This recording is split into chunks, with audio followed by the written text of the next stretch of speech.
ce mouvement du graffiti est un mouvement, à mon avis, le plus intéressant mouvement d'art depuis peut-être le pop art.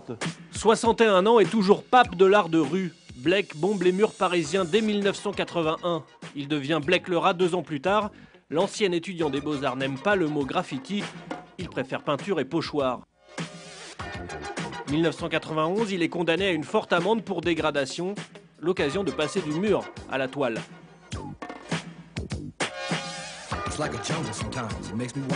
Vous faites un graffiti dans la rue, il sera vu par quelques milliers de personnes, mais il sera effacé assez rapidement. Au bout de 15 jours, il est effacé. Donc c'est un art éphémère.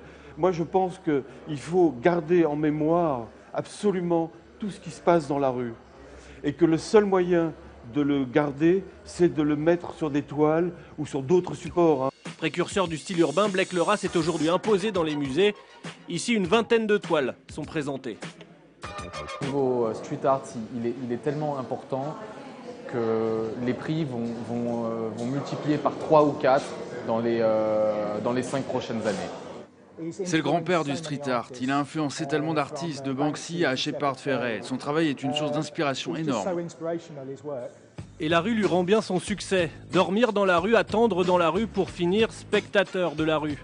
L'Opéra Gallery de Londres consacre Blake le Rat quelques années après une grande exposition à la Tate Moderne.